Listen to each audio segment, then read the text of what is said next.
আজকে একই সাথে রান্না করব বাসন্তী পোলাও। তার জন্য এই যে দেখুন বাসমতি রাইসটাকে ভিজিয়ে রেখেছি, প্রায় আমি 1.5-2 ঘন্টা ধরে ভিজিয়ে রেখেছি। আর এদিকে একটু স্পেশালভাবে মটনটা রান্না করব।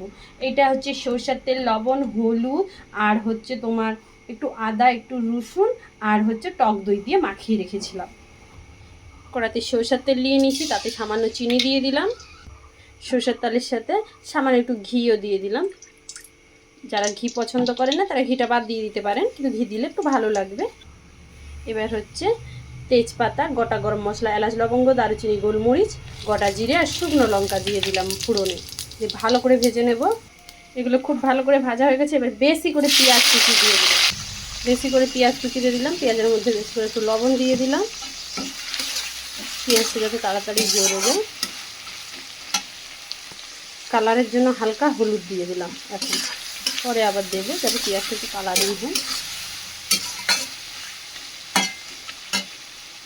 পেঁয়াজটা লাল করে ভেজে নিয়েছি। এবার আদা, রসুন, লঙ্কা, জিরে, এখানে কাঁচা লঙ্কা, গোটা শুকনো লঙ্কা একসাথে মিক্স করা আছে। আদা, রসুন আর জিরে সব দিয়ে দিলাম। আমি কিন্তু সব বাটা মশলা দিচ্ছি, কোনো গুঁড়ো মশলা দেব না। এবার হচ্ছে টমেটো দিয়ে দিলাম। ওখানে যেহেতু টক দই দেওয়া আছে তাই আমি এখানে টক দই দেবো না। এবার টমেটোটা, কাঁচা লঙ্কাগুলো দিয়ে দিলাম। ভালো করে কষাবো মশলাটা দেখুন ভালো করে কষিয়ে নিয়েছি। তেল দিয়ে এবার এতে আরেকটু লবণ আর একটু হলুদ, যেহেতু ম্যারিনেটের সময়ও ছিল, আর একটু হচ্ছে জানেন যেহেতু স্পেশালভাবে রাঁধবো বলছি, একটু না আমি এভারেস্টের বিরিয়ানির মশলা দিচ্ছি। আপনারা হয়তো ভাববেন যে এখানে বিরিয়ানি মশলা, একদিন কিন্তু রান্না করে দিয়েছে, সেটা কিন্তু দুর্দান্ত লাগবে। স্পেশালভাবে এটা এই যেভাবে একটা রাঁধছি, এটা যদি আপনারা বাসন্তী পোলাওর সাথে খান না, দুর্দান্ত লাগবে। এবার সেই ম্যারিনেট করা আমি মাটনটা দিয়ে দিচ্ছি। মাটনটা না আমি একটু ছোটো ছোটো করে কেটেছি।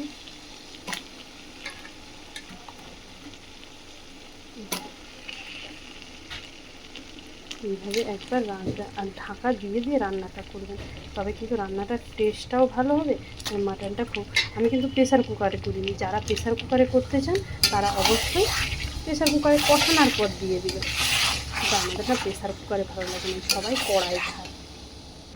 দেখুন আমি কিন্তু বাটা মশলা দিয়ে কালারটা দেখেছেন, ওই মশলা না দিয়ে রান্নার টেস্টি করবেন।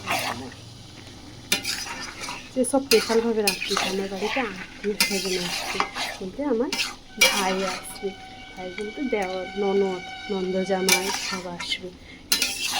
আজকে মানে আমার হচ্ছে দেওয়ারের বিয়ে ঠিক হয়েছে, তার আইবুড়ো ভাত দিচ্ছি আজকে। তার জন্য বিভিন্ন রকমের রান্নাবান্না করতেছি। আর স্পেশাল হচ্ছে যেটা, সেটা হচ্ছে মাটন আর হচ্ছে বাসন্তী পোলাও। এদিকে এই যে মানে বাসন্তী পোলাও করব, তার জন্য এই যে জলটা দিয়ে দিলাম গরম। তেজপাতা, গোটা গরম মশলা, এলাচ, লবঙ্গ, দারুচিনি, গোলমরিচ দিয়ে দিলাম। এবার এখানে এই জলের মধ্যে একটু ঘিও দিয়ে দিলাম। আপনারা রিফাইন তেল দিতে চাইলে রিফাইন তেলও দিতে পারেন। এবার এই জলের মধ্যে হচ্ছে লবণ দিয়ে দিলাম পরিমাণ মতো।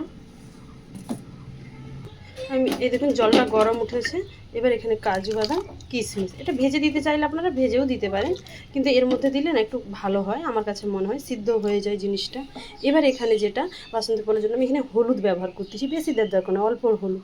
আপনারা ফুড কালার ব্যবহার করলে ফুড কালার করতে পারেন, কারণ হলুদটা হচ্ছে সত্যি বলতে ভাতের মধ্যে, কিন্তু আপনারা হয়তো অনেকে ভাবে গন্ধ করবে, একটুও গন্ধ করবে না। আমি যেভাবে করতেছি লাস্ট পর্যন্ত দেখবেন হলুদের কোনো গন্ধই নেই, আর এদিকে ভাতটাও হলুদ হয়ে যাবে। আবার বেশি হলুদ দিবে না, বুঝে শুনে পরিমাণে দিবে। এবার এটা আমি ঢেকে দিলাম। মাটনটা কিন্তু ঢাকনা খুলে খুলে মাঝে মাঝে কিন্তু নেড়ে নিচ্ছি। একদম আস্তে আস্তে ঢাকা দিয়ে দিয়ে কষাবো, সিদ্ধ হয়ে যাবে।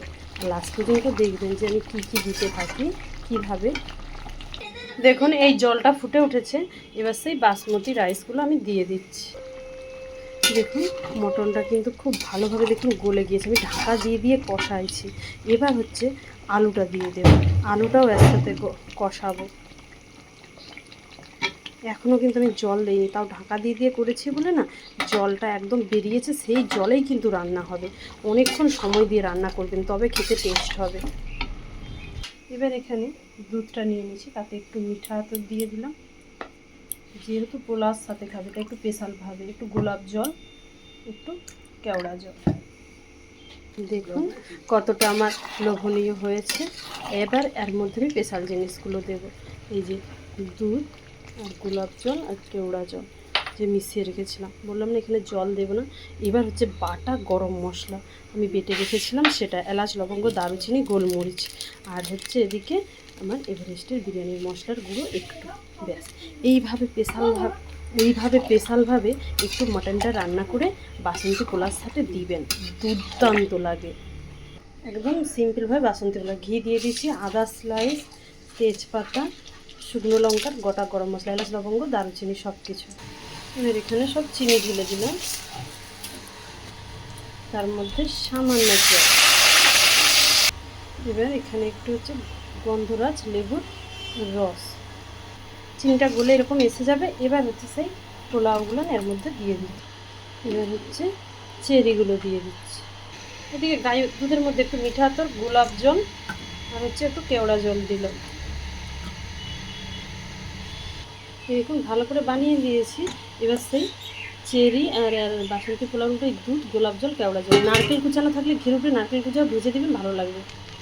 এবার উপর দিয়ে আরেকটু ঘি ছড়িয়ে ব্যাস নামিয়ে নেবো, আমার বাসন্তী পোলাও রেডি।